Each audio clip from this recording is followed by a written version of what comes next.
Your personality creates your reality, and it also determines your attractions. Sadly, if you were raised in a high conflict home environment or abusive home environment, you probably notice that most of your adult attractions are simply the things that are available or convenient. Because as a child that was raised in an abusive home environment, your voice was taken away from you. You were denied the opportunity to develop and to decide what you want your life to look like. In other words, your developmental stages were arrested and sabotaged, and so you have not fully developed into an adult who is able to communicate their truth. As a matter of fact, you don't even have a truth. Most of what you live by is simply borrowed ideas and or values from the same people that might have hurt you as a child. There are a lot of factors that contribute towards your personality as an adult, some of them being your history with finances, your history with religion, social, environmental, hereditary, and or even educational conditions and circumstances. However, as an adult, you have the power to change your reality by challenging your values and beliefs, by challenging every rule that you have been living by. But you have to be more present to start questioning everything that you have been using to live your life so that you can begin to redefine and recreate your life. It's not an easy journey, but it's a necessary and worthwhile journey because it's the only way you'll be able to break free from dysfunction and chaos.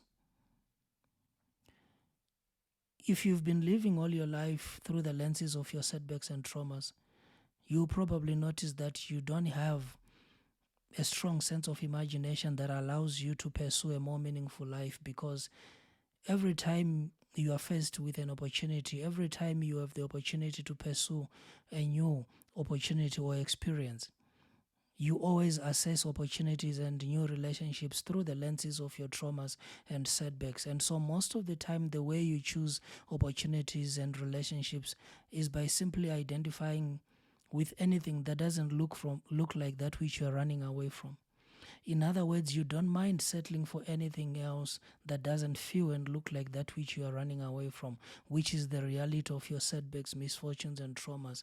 But what you are ignoring is the reality that sometimes we continue to meet the same experiences in different people because we have not taken the time to define the kind of behaviors and languages and experiences we no longer want. All we have done is define the kind of a person we no longer want.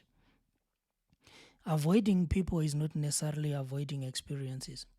You have to be clear about the experiences and the events that you're trying to avoid or that you're trying to divorce yourself from, so that as and when you make contact with them in new people and new environments and experiences, you are able to recognize them and remove yourself from that environment before you are hurt again.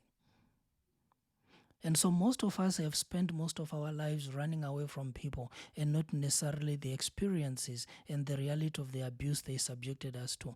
And so as and when we make contact with the same experiences in new environments, it takes us longer to realize that we are going through the same cycle because we are focused on the different people that we have made contact with. We are so fixated and held captive to the idea of us having walked away from one person without taking the time to assess the new people that we have made contact with to see whether or not they are not displaying the same kind of behaviors that hurt us in the last relationships. You have the power to define what you want your life to look like as an adult. But you have to be present enough to define what you don't want your life to look like. Be clear about your past experiences. Be clear about your misfortunes, your trauma, everything. Take the time to listen to your body and your nervous system, because your body keeps a record of everything that you've been through. Your body has a memory of all your traumas, unresolved traumas, all your setbacks, all your disadvantages. And this is why every time you walk into certain spaces, there are certain sensations and feelings that you get to experience that you might not fully understand, but you can tell as and when you are not settled around certain people. You can tell as and when your anxiety is triggered, just by being around certain people. Even though you might not have a name for what you are feeling, you should not ignore it. As an adult, you have the power to begin to question your values, to question your beliefs, to question everything that you borrowed or accepted from your parents and or primary caregivers, so that you can begin to recreate and redefine your life as an adult who is pursuing a more meaningful life, a life that is truly yours, a life that you can live without any reservations. Your attractions will not change until your personality has changed. And your personality is not going to change until you have started questioning the emotional, mental, spiritual, and psychological resources that you have used into developing into the person that you are now. And some of them you didn't even choose them because they were forced on you through abuse, and you learned to survive as a young child that was trying to survive in a hostile home environment because you didn't have anywhere else to go.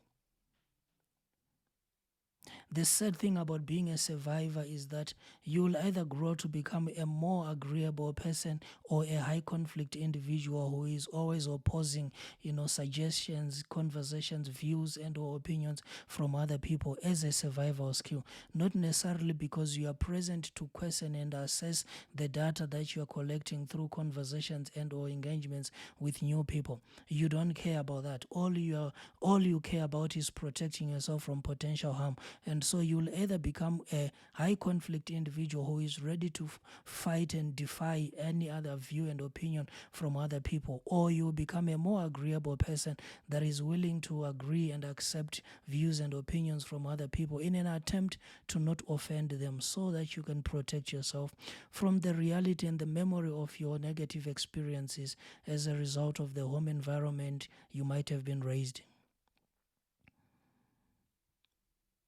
You see, we live in our traumas unless and until we have taken the time to begin to address them. Any trauma that has not been addressed will influence you as an adult, and it will have an impact on your relationships with other people, your choice of career, your choice of partners, your choice of friends, even your choice of a home environment, your idea of what a home environment should look like. Even if you were to decide to relocate, you probably notice that the way you are going to choose where you want to go is simply limited to the reality of your unresolved issues. Unresolved trauma has the power to negatively affect your life until and unless you have taken the time to address it, so that you can begin to generate new ideas. Trauma discourages a sense of creativeness and playfulness and being resourceful. It will not allow you to think beyond the reality of your experiences. Trauma renders you useless. It makes you feel like there is nothing that you can do to change your life. And you spend the rest of your life living at the mercy of other people. However, that is not true, and that should not be your truth for the rest of your life. You can and you will change your life when you give yourself permission to. Is it easy? No. But believe me, it's worth it and it's liberating. Are you going to have support from people? Probably not, because people don't support what they don't understand. And sometimes people don't support you because of the reality of you becoming better than them, because a lot of people are struggling with their own traumas. And as and when they see somebody pursuing something different and better, they're simply going to project their hatred and resentment towards that person. Not because there is anything wrong with what you're doing, but because of the reality of them having failed to do the same thing that you are doing with your life. And so as and when there is no support from other people, that doesn't necessarily mean that you have to abandon your own journey and growth process. Your personal development journey is something that you should prioritize on your own, and make sure that you are present enough to commit to that journey without any reservations. Make sure that you are willing to put in all the work and effort, so that at the end of the day you can look back and be glad and be grateful that you did the work. This is a conversation that most people are not ready for. But a lot of people that we have made contact with and formed connections with are also struggling with their own traumas. They are struggling with their own setbacks and the reality of their misfortunes. And this is why it can be very difficult to find someone that is genuinely going to support your healing and growth journey, because they don't know how to do that. They don't have the language to support you, because they themselves are also looking for that same language so that they can redefine themselves, so that they can also begin to recreate a new meaning with their lives, because they are probably stuck in some unresolved traumas that they also went through as a child. We are all fighting different battles. And this is why we also have to be so kind as and when people don't support us. Or maybe this is why we also need to just learn to support other people instead of us waiting for them to support us first. You can be the first person to support other people. You can be the first person to be kind. It's okay. It takes a lot of vulnerability, but it's worth it.